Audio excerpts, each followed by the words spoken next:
করোনার মতো এক শক্তিশালী ভাইরাস ছড়িয়ে পড়তে চলেছে পৃথিবীব্যাপী এবং এর প্রকোপে অলরেডি অনেক লোক মারা গেছে এবং ওয়ার্ল্ড স্বাস্থ্য ব্যবস্থা বলছে এর বিস্তার ঘটতে পারে পৃথিবীব্যাপী এবং আবারও লকডাউন দেখা দিতে পারে।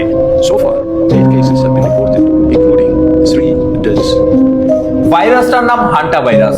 Currently on board the MV Hobbyist, and what's happening right now is very real for all of us. এই কথাগুলো শুনে আপনি যদি প্যানিক হয়ে পড়েন তাহলে বলবো একটু ধৈর্য ধরেন।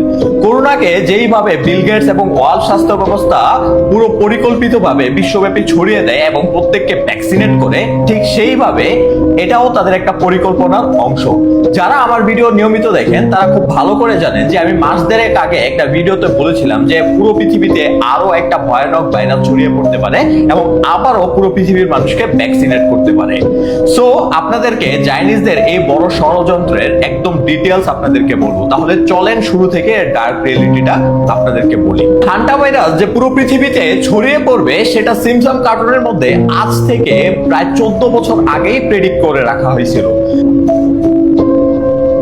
Outbreak of the deadly virus is spreading rapidly. The newspaper, FEMA was called out to manage an outbreak of the hand.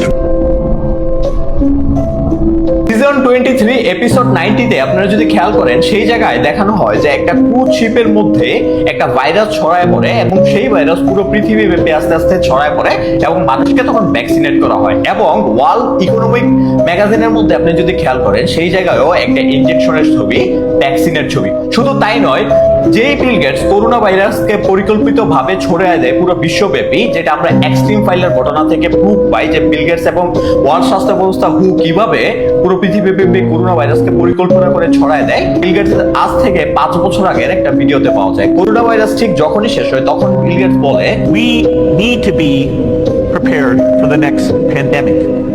We were not prepared for COVID-19, so we need to do better, and we need to be committed to make sure all tools. Next pandemic, I believe we can have what I call mega testing. আমাদেরকে পরবর্তী প্যান্ডামিকের জন্য প্রস্তুতি নেওয়া উচিত।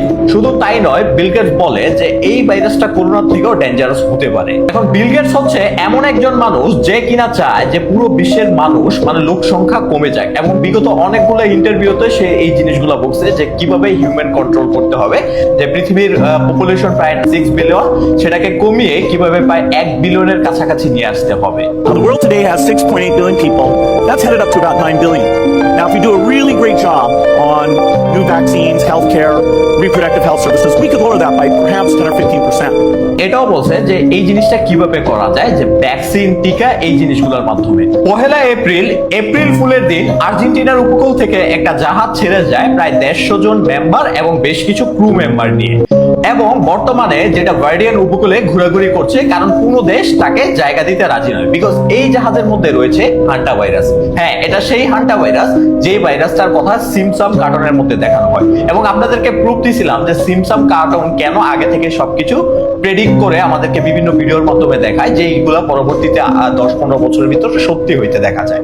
So এখন কথা হচ্ছে এই ক্রু মেম্বারদের মধ্যে একজন ডাচ নাবিক 6 এপ্রিল সে হচ্ছে আক্রান্ত হয়ে পড়ে এবং কিছুদিনের মধ্যে সে মারা যায় এবং তার ওয়াইফও মারা যায় এবং আরো একজন মারা যায়। অলরেডি 3 জন প্রায় ডেড।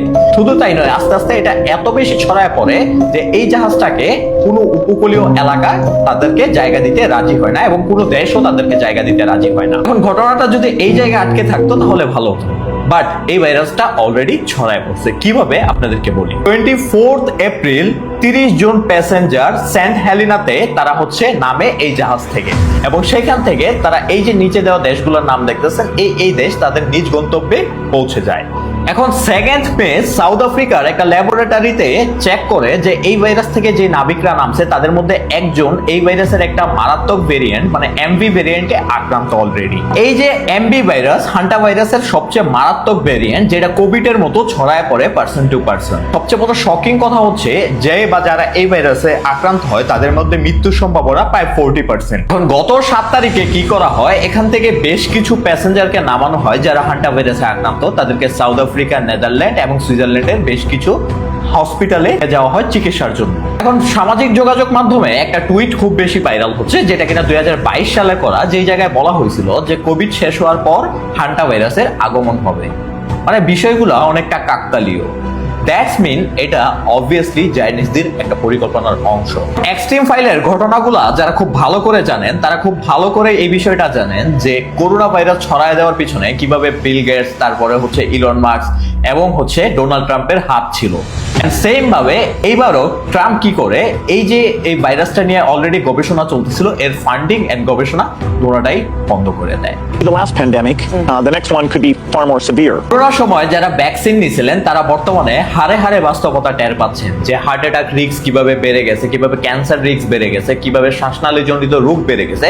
এন্ড সবচেয়ে বড় কথা হচ্ছে করোনা ভাইরাসের ভ্যাকসিন যারা নিয়েছিলেন তারা অলরেডি অ্যালার্জি, স্কিন প্রবলেম, তারপরে মাথা ব্যথা, তারপরে হচ্ছে বুক ব্যথা, দুর্বল করা, এরকম বিভিন্ন সমস্যাতে অলরেডি ভুগতেছেন। সো এইবারও যদি ভ্যাকসিন নেওয়ার চিন্তা ভাবনা করে থাকেন তাহলে আমি বলবো একটু ভেবে চিন্তে ভ্যাকসিন নিন, বিকজ আমাকে 1000 কোটি টাকা দিলেও এবার আমি ভ্যাকসিন নিতেছি না। ভিডিওটা বেশি থেকে বেশি শেয়ার করে মানুষকে সচেতন করেন, চাইনিজদের পরিকল্পনাগুলোকে কখনো সফল হইতে দিয়েন না।